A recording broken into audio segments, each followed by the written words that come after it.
Have you ever heard a scream that didn't belong to anything alive? Not a person, not an animal, just a raw, endless howl coming from the middle of nowhere? I wish I hadn't either, but I did, in the middle of a pine forest in Oregon, and it followed me. This happened last October. I was doing a solo backpacking trip through the Deschutes National Forest.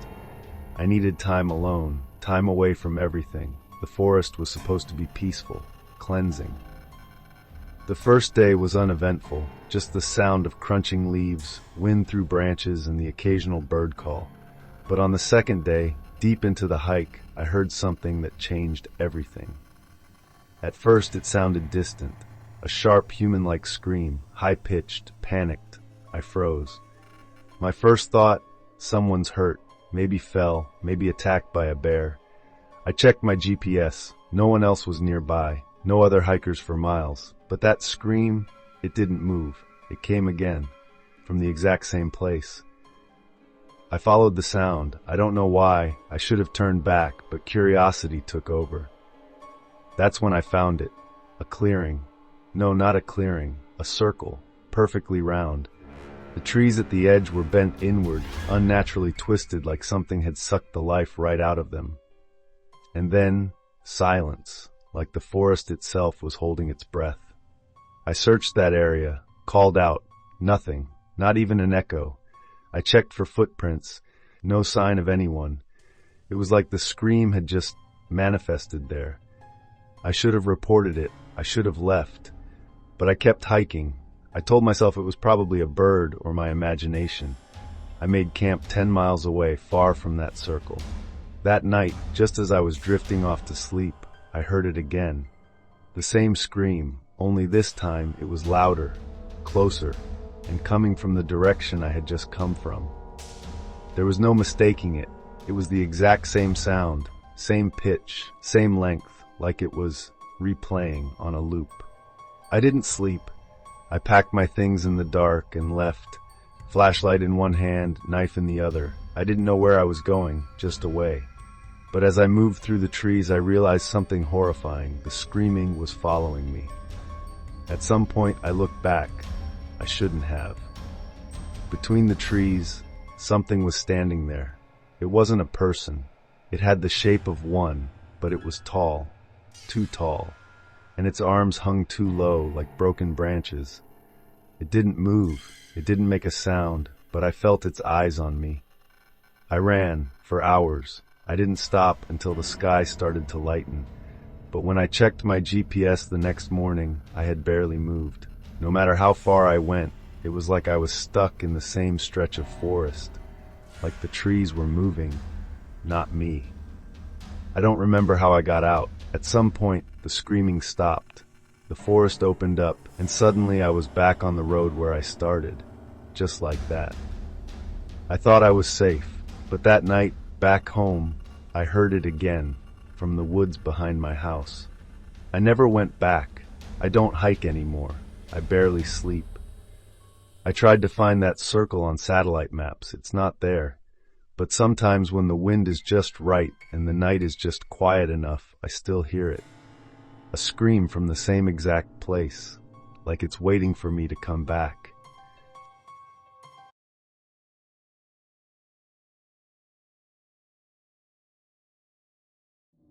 I don't talk about this often. Hell, my buddy and I never talk about it, not even to each other. But some nights when the wind brushes against my window just right, I remember. I remember that thing, the one behind the tree. We were deep in the Appalachian Mountains, backpacking, no cell service, no trails, just us and the trees. Miles from civilization. It was supposed to be peaceful. It was supposed to be an escape. I remember it got quiet, too quiet. Birdsong stopped. No insects, just dead silence. Even the wind held its breath. That's when Jake, my buddy, he just stopped walking. Didn't say a word. He raised his hand and pointed. "Do you see that?" he whispered. His voice cracked like it hurt to speak. About 20 feet away, there was a tree. Just one big pine among many, but something was behind it. I swear to you, a hand, pale, thin, its long, bony fingers curled around the trunk like it was holding on, and just above it, an eye, wide, wet, unblinking. We shifted a little. The hand shifted with us. The eye, it tracked us. No more of it showed. Just that one eye, that one damn hand. It wanted us to see it. Only that. Neither of us said anything. We just stood there, frozen. My heart was pounding so loud I swore it would draw the thing out, but it never moved closer. It just stayed. We stood there for, I don't know how long, minutes, hours. It felt like time didn't move, like we were caught in something ancient, older than us, older than language. Then Jake whispered, "Go," and we ran. Didn't look back, didn't speak, just tore through the woods like hell itself was behind us. We made camp miles away, didn't even talk about it, just sat by the fire, silent, listening for anything. That night I dreamed of that eye, just that eye, watching me. In every dream since, it's been there, behind a tree, always behind a tree. It's been years now. Jake and I still go hiking, but we never go back there. We don't talk about it. We can't talk about it. I don't hike alone anymore. I don't even walk through wooded parks without checking every tree, because I know that thing is still out there, and it wanted us to see it for a reason. And sometimes, when I close my eyes at night, I still see that hand, still see that eye, watching, waiting, just behind the tree.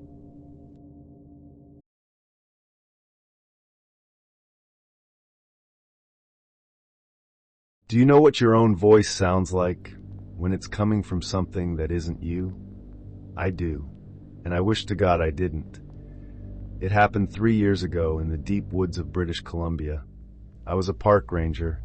I've seen wildfires, bear attacks, even a man who got caught in a cougar trap, but nothing ever messed me up like that voice in the forest. It was mid-October. The park was quiet, tourists were gone, campers mostly cleared out.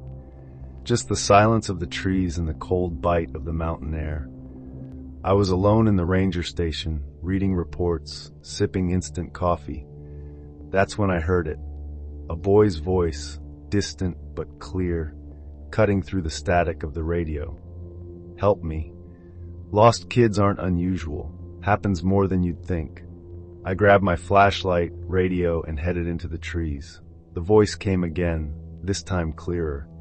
"Please, I'm cold." It sounded like it was just past the trailhead. But when I got there, nothing. Just the sound of wind stirring the branches. Then, over here, it had moved. I followed the voice. Every time I thought I was close, it shifted. Left, right, deeper. The forest changed. No birds, no crickets, just dead silence and that god-awful voice calling out. "Help! I'm lost." There was no trail anymore, just thick brush clawing at my legs. My flashlight flickered. Still I kept going. Then something changed. The voice, it got off. The tone didn't match the words, like someone was pretending to be scared. "Please, I'm so alone," but it sounded almost amused. That's when I stopped. I called out, "Hey, I'm a park ranger, I'm here to help." And then it answered, with my voice, perfectly. "Hey, I'm a park ranger, I'm here to help." My blood ran cold. It knew my voice. It had been leading me, pulling me in. I looked around and realized I had no clue where I was. The trees looked wrong, twisted, rotten. Something moved between the trunks, low to the ground fast. I spun with the flashlight.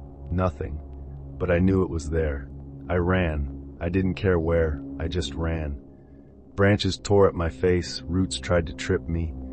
That voice kept following, repeating my words, mocking me. "Don't be afraid. Don't be afraid." Only I'd never said that, not out loud. After what felt like hours, I saw lights through the trees, my station. I burst through the brush, gasping, bleeding, slamming the door shut behind me. The forest was quiet again. Too quiet. I checked the reports. No missing kids, no calls, nothing on the radio log. And the weirdest part, no one else heard the voice. I never found my way back to that part of the woods. We searched. Days, weeks, not a trace. But sometimes late at night, the new guys at the station report hearing something strange on the radio. A child's voice. Or sometimes my voice. and every time it says the same thing: help me.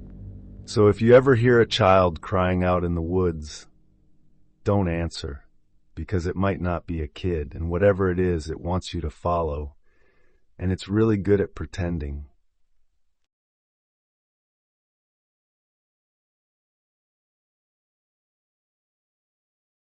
If a place disappears after you've been there, did it ever really exist? I never believed in stories like that, until now.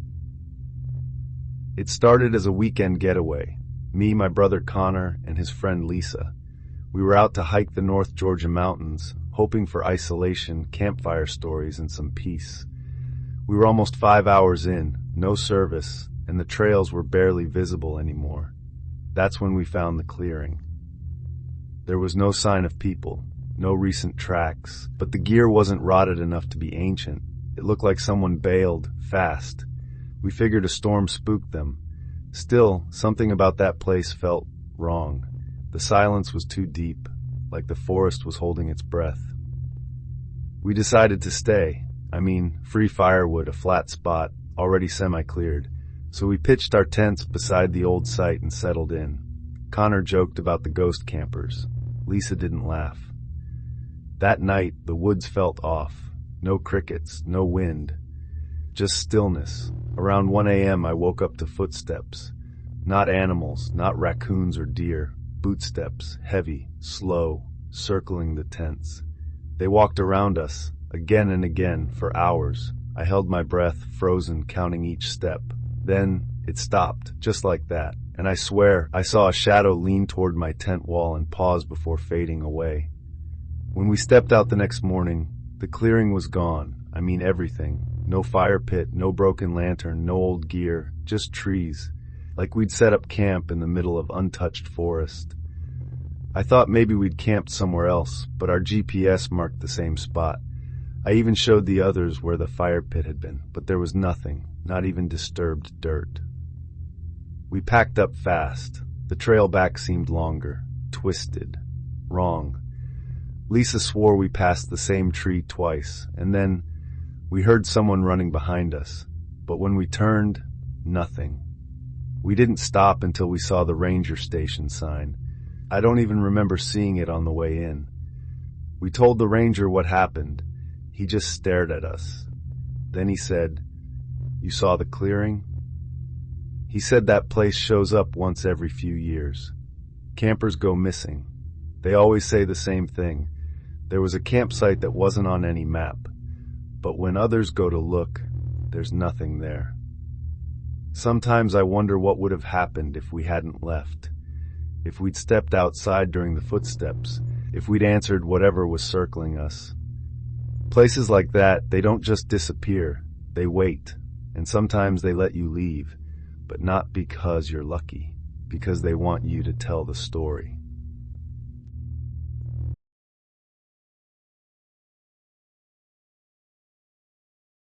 You ever hear something in the woods that shouldn't exist?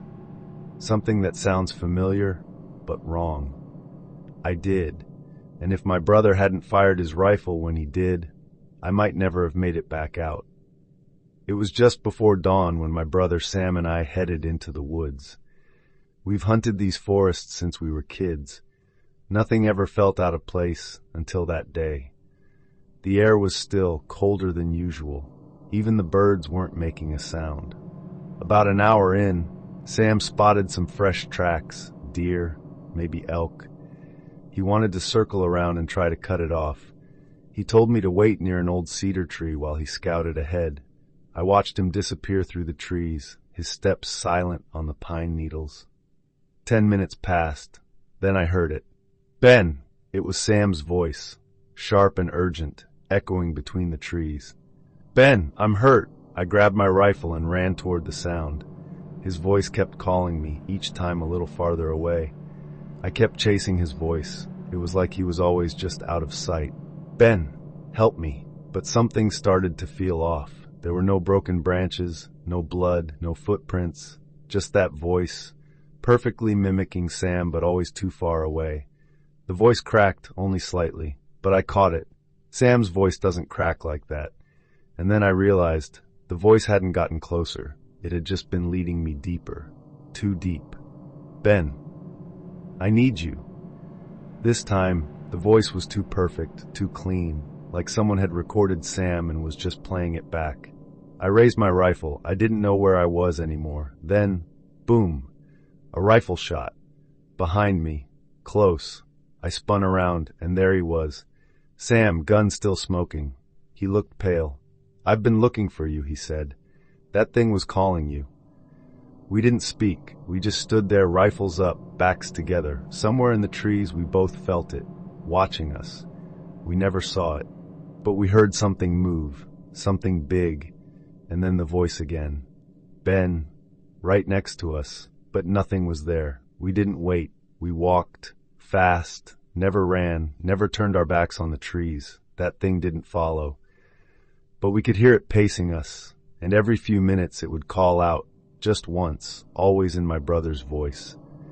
When we finally reached the truck, I dropped to my knees. Sam didn't speak. He just stared at the trees. Before we left, I heard it one last time. From deep in the forest, "Ben," soft, sad, almost human. We never went back, we never told anyone, but sometimes I hear it in my dreams, my brother's voice calling me, only it's not him, and I know that thing is still out there, waiting.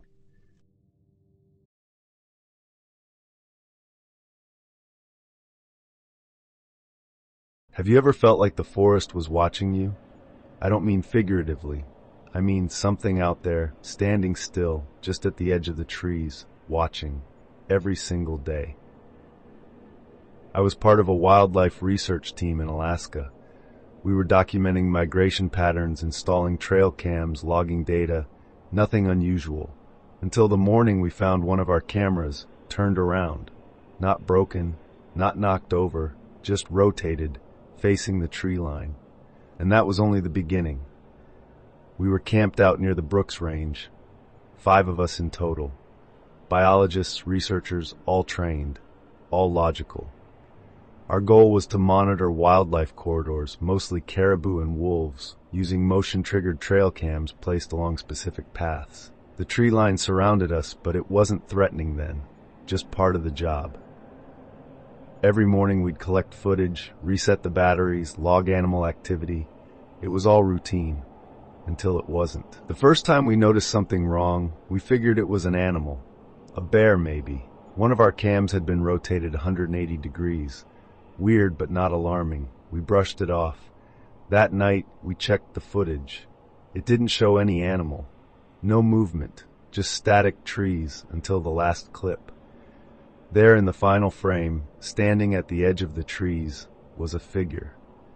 Tall, still, and far enough away that you could just barely see it. But it was there.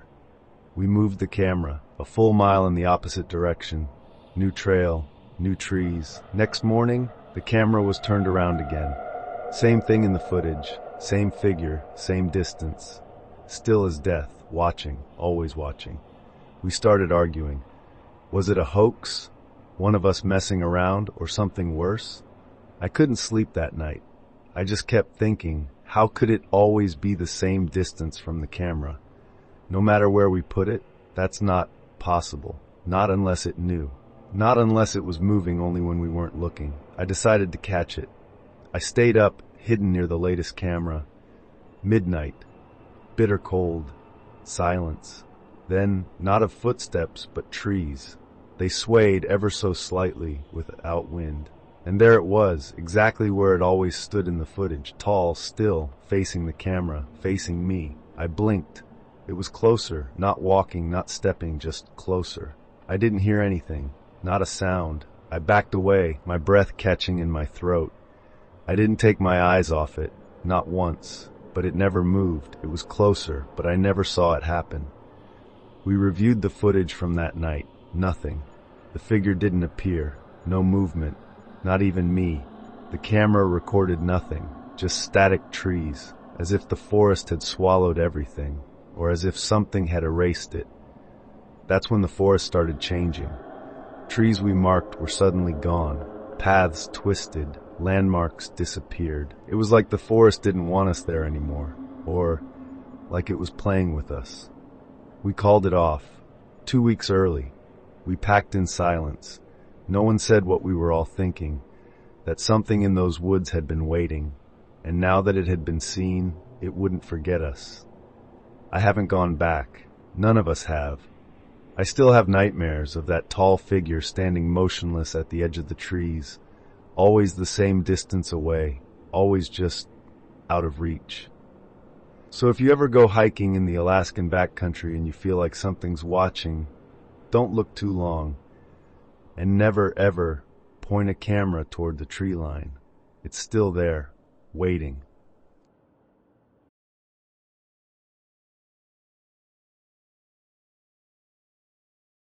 Have you ever heard whispering in the woods when no one's around?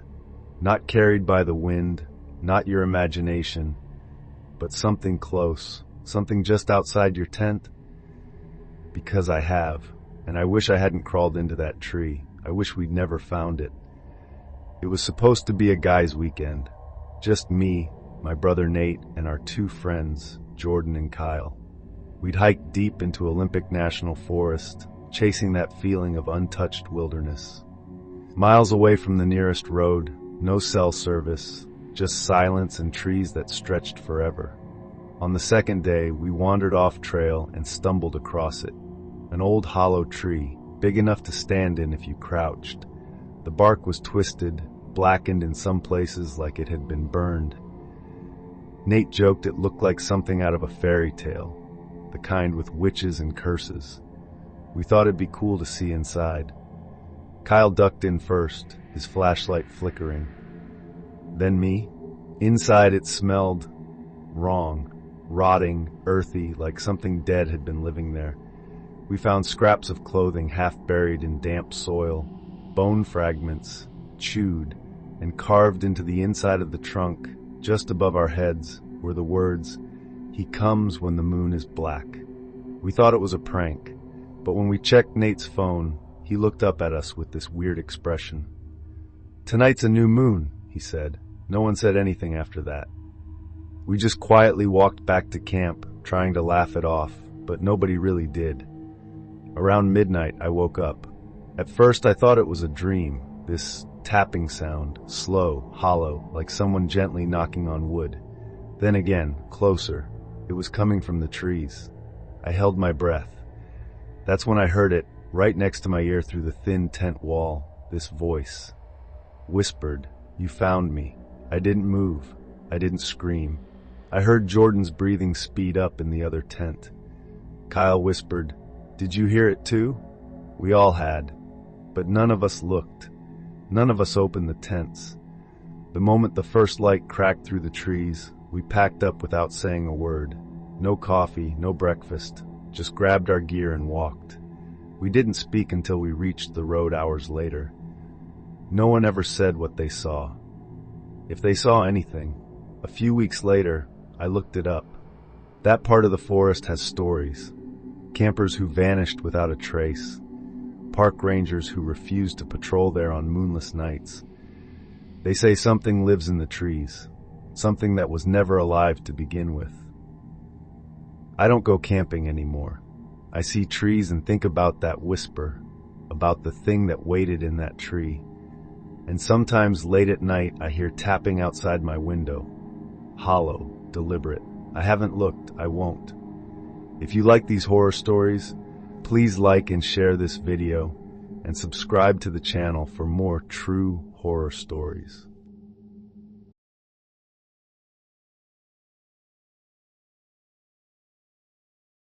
I came out of the trees screaming. I didn't even recognize the sound as my own. I was bleeding from my knees, my hands, my face. I collapsed onto the trail like I had just returned from another world. The park ranger said I was 10 miles off the main trail, 10 miles, but I only walked in for maybe 10 minutes. That path, it shouldn't have been there. It started like any other hike. I was alone, working my way up one of the marked trails in the Smoky Mountains. It was quiet, peaceful, the kind of quiet that makes you feel safe. I had my day pack, water, my phone with GPS. I wasn't doing anything risky. I noticed it maybe an hour in. a narrow trail splitting off the main path to the left. It looked like a deer trail at first, but it was too clean. No overgrowth. The ground looked recently disturbed. I don't know why, but something pulled at me. Curiosity? Something deeper. So I stepped off the trail. I walked for maybe 10 minutes, and then everything stopped. No wind, no birds, no bugs, just silence. I stopped to listen, and that's when I noticed I couldn't even hear my own footsteps. Not a crunch, not a breath. It was like I had gone deaf. I stopped and turned around to go back. But the path was gone, just forest, thick, tangled trees in every direction. I stood there spinning in circles, whispering to myself, it was just here. I know it was just here. But there was nothing. Like the forest had swallowed the trail whole. I started walking, pushing through brush and branches. But the forest, it wasn't right. Trees twisted at strange angles. I'd blink and the landscape would look different. I swear I passed the same dead tree 3 times, even though I was walking straight. It wasn't just the forest. I felt eyes on me, not animal eyes. These were intelligent, patient, hunting. I kept looking over my shoulder. At one point, I saw a shape, tall, pale, and still half hidden behind a tree. But when I blinked, it was gone. Hours must have passed. I didn't even feel tired anymore, just numb. That's when the voices started, soft whispers coming from all directions. Some sounded like me, some like people I know. One of them was my mom, and she's been dead 5 years. Then I saw it again, a path. But it wasn't the same. It was straight this time, too straight, like a hallway through the trees. And at the end, I saw light, not sunlight. It was bluish, flickering. I didn't want to go, but I felt something behind me, breathing. I ran. I didn't care anymore. I sprinted down the blue-lit path. I burst out of the woods and fell to the ground, gasping. But it wasn't the trail I'd started on. I didn't even know where I was. Trees were different. The air felt heavier. Wrong. A group of rangers found me hours later, wandering barefoot, bleeding. I told them about the path, the trail I followed. They looked at each other, then back at me and said, "There's no trail out there. Never has been." They helped me back, cleaned my wounds, gave me water. But I haven't been the same since. Sometimes I wake up with dirt under my nails and pine needles in my bed. I still hear the whispers, especially when it's quiet. And sometimes I see that pale thing at the edge of my backyard, just standing there, watching. If you ever see a trail that wasn't on the map, no matter how clean it looks, don't follow it. Some paths aren't meant to be found, and once you're on them, you may never really leave.